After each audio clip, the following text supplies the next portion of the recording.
In the quiet corners of Texas where cultures blend and traditions whisper through the wind, a voice was born. Not just any voice, but one that would one day speak for generations. It echoed across TV screens, resonated on stages, hummed through guitars, and stood proudly for those whose stories were too often forgotten. His name, Jonathan Joss. And though his voice has been silenced, his spirit thunders still. Before the world knew him as John Redcorn or Chief Ken Hotate, before the spotlight warmed his face and applause filled the theater halls, he was a boy from San Antonio, full of heritage, humor, and heart. A man of native roots, of deep cultural pride, of fierce determination. His life would be filled with brilliance, betrayal, creativity, tragedy, and ultimately, a violent end that still echoes across the entertainment industry and Native American communities. This is the real story of Jonathan Joss, from humble beginnings to a national stage, to a heartbreaking final chapter that left many asking why. Chapter 1. Roots in the Soil. San Antonio, 1965. The air buzzed with the Texan heat when Jonathan Joss Gonzalez entered the world on December 22nd. Born to a family of mixed Native American heritage, Apache and Comanche, his life would always walk the line between the old world and the modern. He didn't just grow up in San Antonio, he absorbed it. The culture, the rhythm, the unspoken stories of indigenous people tucked behind convenience store counters and street signs. From an early age, he was drawn to performance. As a child, Joss would often imitate voices, create stories, and mimic characters he saw on television. His parents, though grounded and hardworking, saw the spark. He wasn't going to be a rancher, a mechanic, or a businessman. No, he was going to speak to the world. He attended McCollum High School, where his personality began to blossom. Teachers remembered him as expressive, even rebellious. His peers saw a charismatic, warm young man with a serious sense of humor. But beneath the charm was a determination often mistaken for defiance. After graduation, Joss enrolled at Texas State University San Marcos, but the halls of academia could not contain his hunger for the stage. He shifted to San Antonio College and finally to Our Lady of the Lake University, where he graduated with a degree in theater and speech. That degree wasn't just paper to him, it was a symbol, a declaration that he was ready to be seen. Chapter 2. Finding the Stage. In every great artist's life, there's a quiet, private space, a place where the world first hears them whisper, long before they shout. For Jonathan Joss, that whisper began on the humble stages of San Antonio, Texas. It was there, under theater lights that smelled faintly of wood and dust, that he began to sculpt the voice that would one day echo across millions of homes. In the late 1980s and early 1990s, the American entertainment industry was still deeply entrenched in a narrow, often cartoonish portrayal of Native Americans. Indigenous characters in mainstream media were frequently one-dimensional: noble warriors, spiritual elders, or mute background figures. Rarely did Native men play complex modern characters. Rarer still were Native actors cast in non-stereotypical roles. Jonathan Joss knew this, and he was determined to change it. He understood even then that his culture was not a costume, and his people were not plot devices. But he also knew that change didn't come from protest alone. It came from being in the room. And so he began the long, humbling journey to earn his way into those rooms. Joss's journey began on the small community stages of San Antonio, where the settings were modest. Worn curtains, folding chairs, hushed audiences, but the lessons were lasting. In student productions, experimental plays, and regional showcases, he found his foundation. These roles offered no paycheck, but they demanded full presence, vocal control, timing, vulnerability, and an unshakable commitment to truth. From the start, Joss wasn't performing for applause, he was chasing depth. Where others recited lines, he dissected character. Where some mimicked accents, he questioned context. Even in the smallest roles, he approached each part with quiet intensity and respect. Fellow actors recall how seriously he prepared, often diving deeper than the script required, looking not just for what the character said but why they said it. His dedication extended beyond the stage. He studied the methods of Stanislavski, the physical discipline of Grotowski, and the vocal techniques of Kristen Linklater. Voice, in particular, became central to his identity as an actor. He took every available class in voice and movement, not to perfect a sound, but to find authenticity in it. Even then, he seemed to know his voice would be more than just a tool. It would be a signature.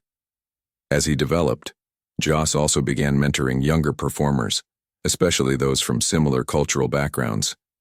He encouraged them to resist being reduced to tropes. "Don't give them what they expect," he once told a fellow actor backstage.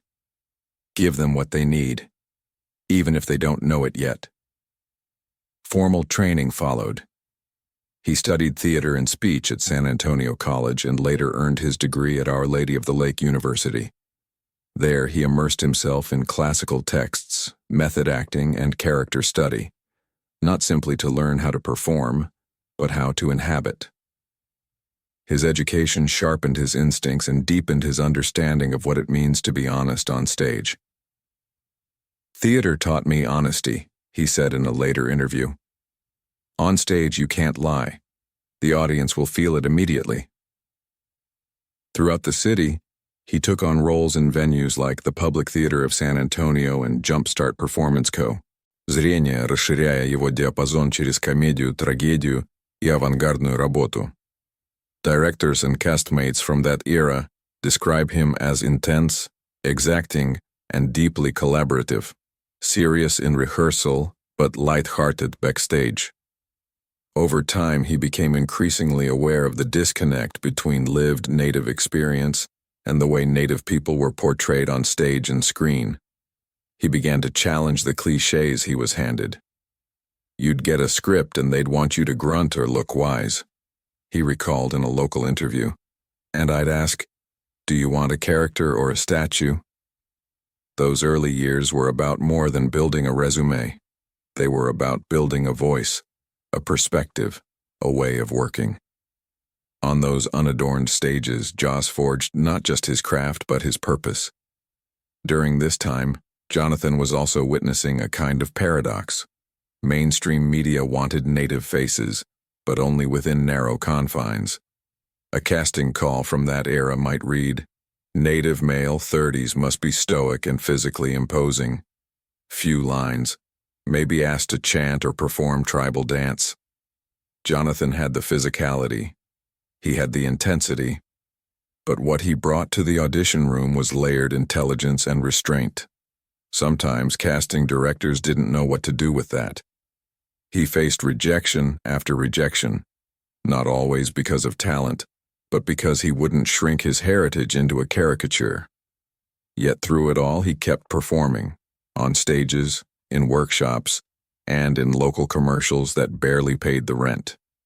He was doing voiceover gigs on the side too, narrations for museums, PSAs for local radio, even educational videos about Native history.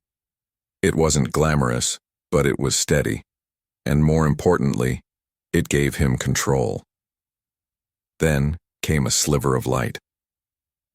In 1994, Joss was cast in the CBS television film The Substitute Wife, starring Farrah Fawcett and Peter Weller. The story, a romantic drama set in the 1800s, centered on a dying woman who recruits another woman to take her place in the family. Joss played a supporting role as Blackdeer, a native character who, while limited in screen time, was depicted with respect and humanity. It wasn't a role that made headlines, but for Joss, it was a foot in the door. Later that year, he appeared on Walker, Texas Ranger, playing young Raymond Firewalker. This flashback role placed him in one of the most watched television franchises of the decade. It was here that he experienced his first real taste of professional set life: trailers, makeup chairs, long waiting periods between takes. But also, real feedback, real exposure, and the thrill of hearing action on a set he had once only dreamed about. He followed that with a minor appearance in Without Consent, 1994, a Lifetime drama starring Jenny Garth. Joss portrayed attendant number 2, a small role in a story about institutional abuse. The role wasn't glamorous, but it sharpened his instincts for film acting, where subtle facial movement and tight camera framing replaced the grand gestures of stage performance. These early jobs gave Joss something invaluable: perspective. He learned how screen acting differed from stage acting, how to underplay, how to stay natural under pressure, how to deliver a line in half a second but make it linger in the viewer's mind. He watched directors closely. He asked questions during lunch breaks. He absorbed the entire production process like a sponge. He also saw up close how native characters were written. In Substitute Wife, Walker, and Without Consent, the scripts still leaned into tropes, but they gave him just enough space to plant something real. A gesture, a glance, a vocal shift that spoke to something deeper. It wasn't enough, but it was a beginning. "I knew I couldn't change the story in one scene," he said in a 2011 interview. "But I could change how you remembered it." Chapter 3: The Voice of a Generation. In 1997, tragedy opened an unexpected door. Victor Aaron, the original voice of John Redcorn on King of the Hill, had died in a car accident. The character, a Native American man straddling ancestral dignity and modern absurdity, required a voice that could carry both gravity and restraint. Jonathan Joss was cast to continue the role. Initially, fans were uncertain. Replacing a voice so closely tied to a character's identity is never easy. But over time, Joss's performance didn't just fill the role, it redefined it. His voice became the voice. John Redcorn was never just a comedic device. Beneath the show's satire, the character stood as a subtle commentary on cultural erasure, pride, and generational loss. Joss infused him with quiet dignity and emotional complexity. Through subtle shifts in tone, pauses heavy with unspoken meaning, and an unwavering stillness, he gave Redcorn layers far beyond what the script demanded. What could have remained a punchline became something closer to a quiet protest. Across 11 seasons, from season 2 through the show's final episode, Joss brought consistency, presence, and depth to one of animation's most understated characters. His portrayal helped turn John Redcorn into a mirror, reflecting not only the absurdities of suburban life, but also the unresolved weight of history. Still, Joss was never content to be just a voice. Chapter 4: Breaking Out Beyond Animation. As the 2000s and 2010 unfolded, Jonathan Joss stepped beyond voice work and began carving out a presence on screen, one role at a time. No longer just behind the microphone, he brought his signature blend of gravity, wit, and cultural insight to film and television alike. He took on roles in major Hollywood productions, each one distinct, each one deliberate. In True Grit, 2010, the Coen brothers' critically acclaimed Western, he played his tongue in the rain, a quiet, enigmatic presence amid the film's stark brutality. In The Magnificent Seven, 2016, a modern reimagining of the classic, he portrayed Denali, a fierce native warrior who stood shoulder to shoulder with outlaws and gunslingers. Years earlier, Joss had already shown his comedic range in Almost Heroes, 1998, opposite Chris Farley, where his character Bent Twig offered sharp timing and unexpected laughs. Then, in the indie gem Christmas in the Clouds, 2001, he played Phil, a performance full of warmth and subtle charm that earned praise for its authenticity. But it was in television once again that Joss found a character who would leave a lasting cultural impression. On Parks and Recreation, he appeared as Chief Ken Hotate, the deadpan yet savvy leader of the fictional Wamapoke tribe. His screen time was brief, but his impact was immediate. With a perfect blend of humor and bite, Chief Hotate delivered lines about cursed casinos and sacred burial grounds that were both hilarious and uncomfortably honest. Once again, Joss wasn't just playing for laughs. He was holding up a mirror. His performances challenged stereotypes even as they entertained, offering audiences something rare: representation laced with both satire and substance. Chapter 5: Music, Identity, and Message. Jonathan Joss's creative expression extended far beyond stage and screen. A storyteller at heart, he found another outlet through music, forming the Redcorn Band, a playful nod to his King of the Hill alter ego. But the music was no parody. Blending native rhythms with blues and rock, the band created a sound that was as layered as Joss himself, rooted in tradition but unafraid to experiment. Their lyrics carried weight, songs that explored themes of identity, loss, resilience, and love. It wasn't just music, it was commentary. Joss used melody and metaphor to speak to lived experience, folding cultural memory into every chord. He also collaborated with the Grey Wolf Blues Band, lending his voice to tracks like Still No Good and Boogeyman, songs that tackled heavy subjects like addiction, generational trauma, and the ongoing impacts of colonialism. With each verse, Joss channeled pain into power, storytelling into song. Yet for all his depth, he never lost his sense of humor. In a surprising and characteristically offbeat twist, he launched his own line of spice rubs. It was a small entrepreneurial venture, but it said something important: that creativity can wear many hats, and that Joss never took himself so seriously he couldn't enjoy the ride. Whether through performance, music, or the kitchen, Joss kept returning to one message: authenticity matters.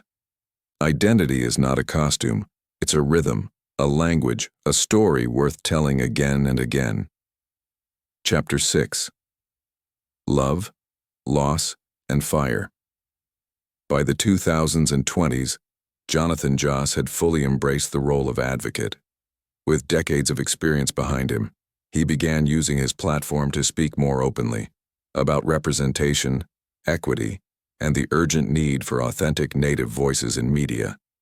His advocacy expanded into environmental and animal rights, causes he championed with quiet conviction and personal passion. But in early 2025, his life was upended by tragedy. A devastating fire tore through his San Antonio home. 3 of his beloved dogs were lost in the flames. Another vanished without a trace. Though the cause was never officially determined, both Joss and his partner believed the fire was not accidental. It felt targeted, deliberate. The grief was raw, compounded by a lack of closure, and yet even amid the ashes, there was love. On February 14, 2025, Jonathan Joss married Tristan Kern de Gonzalez. The ceremony was intimate but defiant, an act of commitment and hope in the face of loss. Together they vowed to rebuild, to heal, to stand firm in the life they were creating. But fate, cruel and sudden, had more to unravel.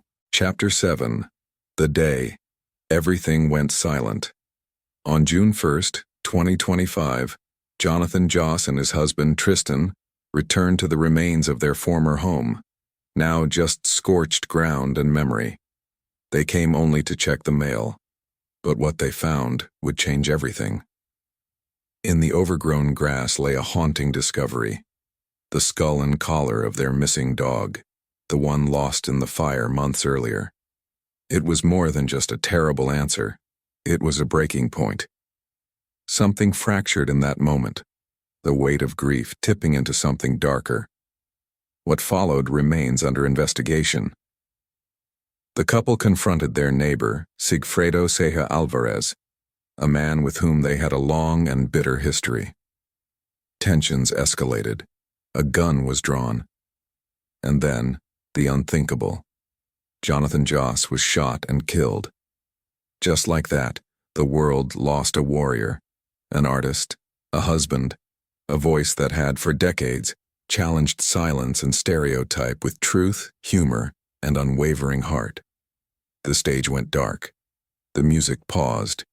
The voice that had carried stories across generations fell silent.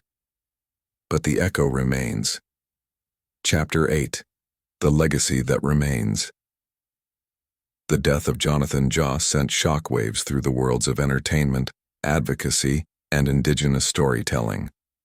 At the time of his passing, King of the Hill was preparing for a highly anticipated revival.